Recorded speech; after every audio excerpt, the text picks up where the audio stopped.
The experts told us that it is impossible to organize a national election in the period of 4 months that we were given. They said you would need 18 months, preferably 2 years to do it. We made a conclusion that we do not have a voters' roll. We must start from scratch, because in 1994 you voted as a citizen and people were given cards, but there was no national common voters' roll.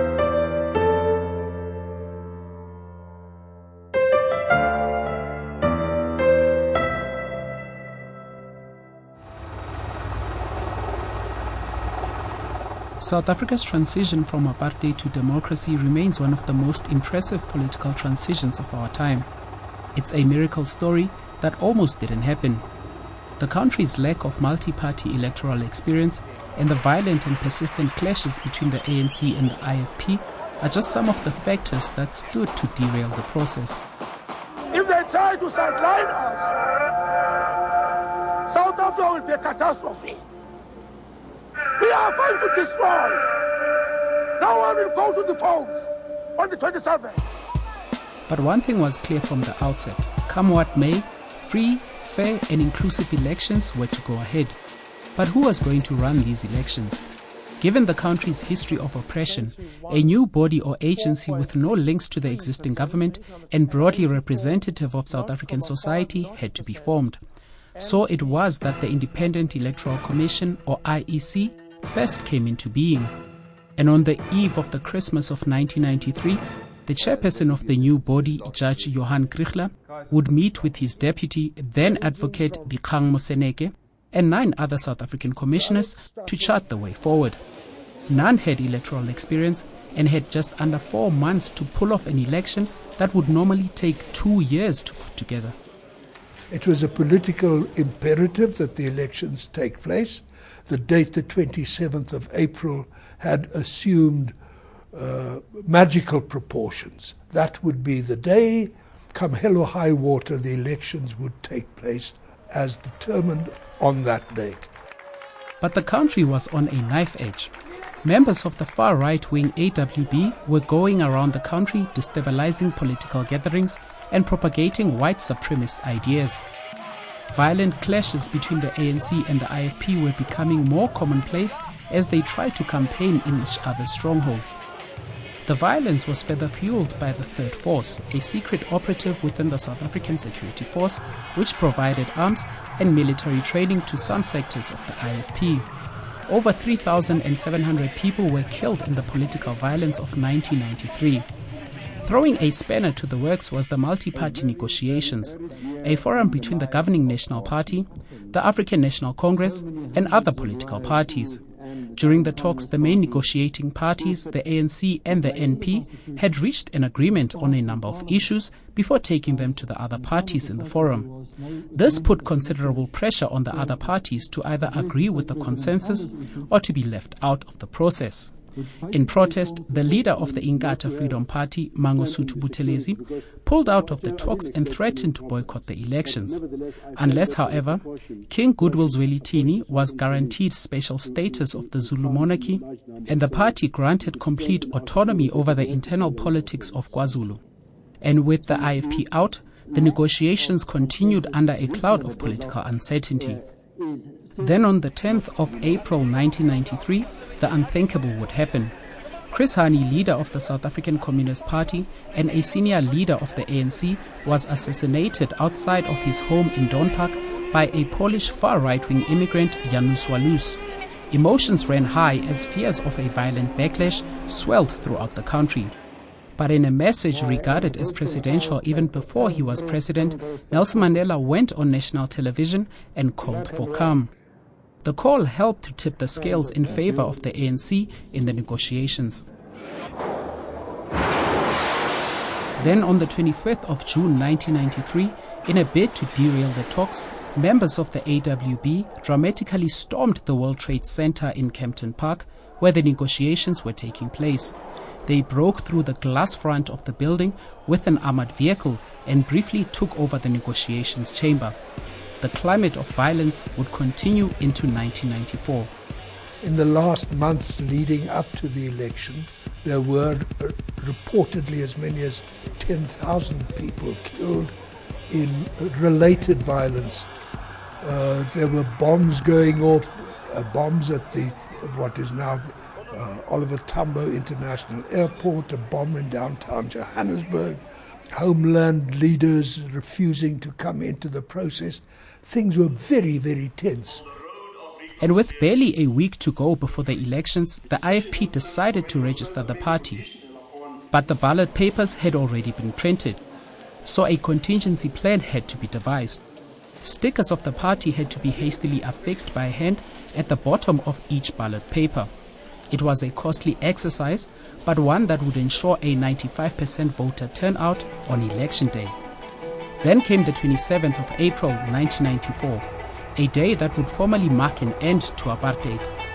The election was going to be an African election for Africans and by Africans, and because most of the voters were going to be voting for the first time, there was simply no common voters' roll to speak of. Our first task was to ensure that every citizen of this nation who's eligible to vote, who's 18 years of age, should be on the voters' roll before they vote. We had to demarcate the country into various units because we wanted to make sure that everyone is treated equally, because that's what the Constitution also says. And as voting got underway, reports of long queues and shortages of voting materials started filtering through the media. But the euphoria in the air was nothing short of magical. There was no violence and only a few spoiled ballots were reported. On the day, over 19 million voters turned out for the historic poll. South Africa is a very dynamic society, very vibrant. Politically, in all respect, we voice our views very strongly. But the interesting thing about South Africa is when it comes to elections, we come together. We go, we make sure that those elections are a success. Rajesh Lechman is a coordinator for the National Social Welfare Forum and an ardent advocate for human rights. He remembers the big day with a sense of fondness. I woke up really early that morning. I was excited to vote. I'd never voted before, and in the last kind of 10 years of my life before that day, a lot of what I'd learned was why it was important for me to be able to vote as a free citizen. And it was, I was really excited. For the first time, for me the symbolism was that I was actually a South African. I mean, I might have been South African before that, but I didn't have sort of the legal status of being a South African. I didn't have universal franchise with my fellow countrymen. Paul Wandberg was the official photographer for the IEC at the time.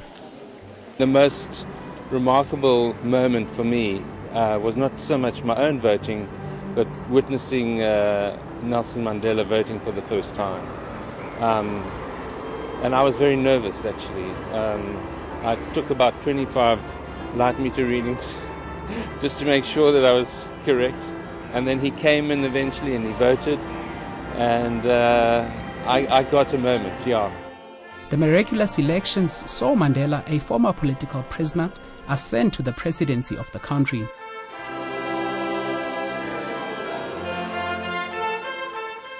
But the Transitional Executive Council, or TEC, which had effectively run the country in the run-up to the elections, had not made any provision in the legislation or in the Electoral Commission Act for what would happen after the elections. There was simply a gap. The IEC had only been mandated to run the 1994 elections and then ceased to exist thereafter. I and a number of key senior staff members, with the consent of the whole 1994 Commission, decided that somebody had to see to the winding down of this exercise. We'd had some 300,000 people working, so we kept a small skeleton staff going. I stayed on, and some senior staff members stayed on, and we paid the bills, we collected the equipment, And then part and parcel of what this team did was we planned the continuation of an electoral agency in the country. And by the time the new IEC was established in 1997, the foundations had been laid by this little continuation committee. To date, all general and local government elections in South Africa have been deemed free and fair, a capability that has eluded a number of African states after the gaining of independence. The first elections are often carried through by the enthusiasm of the moment. It's the second and third elections, when there's no longer the excitement of the honeymoon, that complacency sets in, apathy sets in, and it's a known problem. The indulgence that people are prepared to expend at the transitional liberation elections runs out, and you then are more likely to have problems at subsequent elections. When we had that first voters' roll, that united all citizens of this nation, whether we are rich or poor. You appear on that voters' roll on the basis of the first letter of your last surname, of your surname. So if you are an A and you live in some corner in an informal settlement, some village, we don't even know you, you'll be top in the list. If you are a Z and you are the president, ZU, you're right at the bottom. So that's the fun of a democracy, because that's just what maybe really feel we've realized the value of what a democracy is: equality, human dignity, and fairness.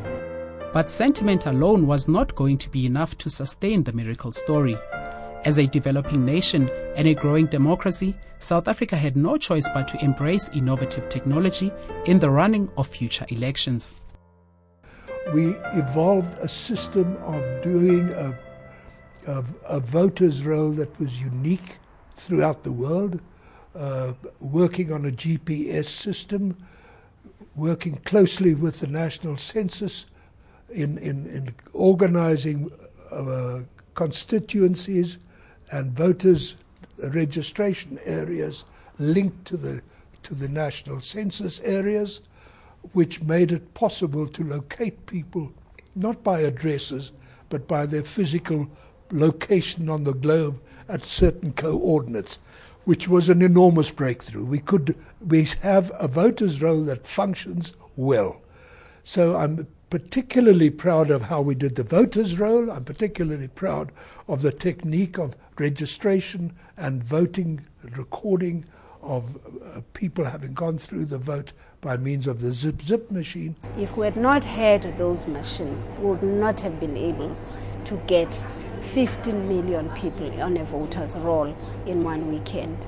And then we finished with the rest. I think it was about 2 million and so on, because I think the first elections we had about 18 million citizens in the voters' roll, and that all end. And using that technology, we were able to compile the voters roll in a very short space of time. The successes would continue with subsequent elections.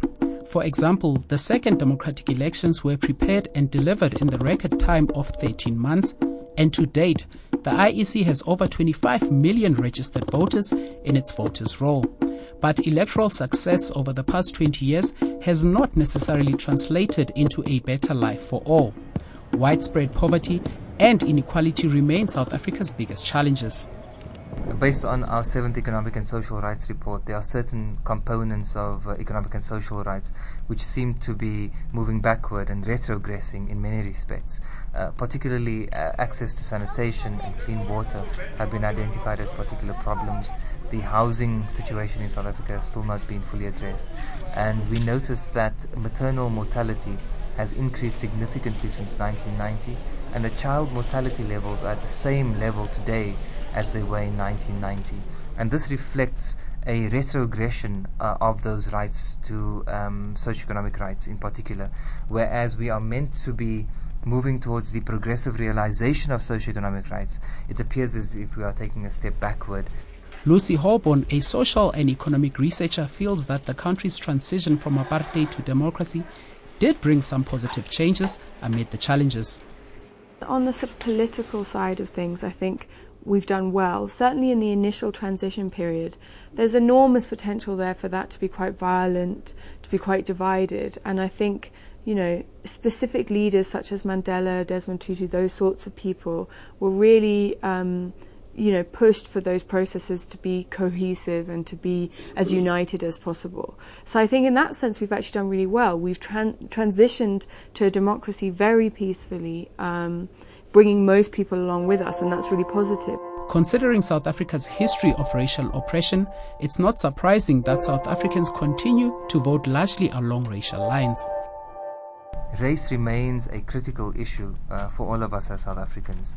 I remember traveling to the United States about 2 years ago. I lived there for a year, and because I had to fill out a social security form, one of the requirements in the form is to identify your race. And there were a couple of categories available, one of which was Hispanic, which I clearly wasn't, or white, which was one of the other categories.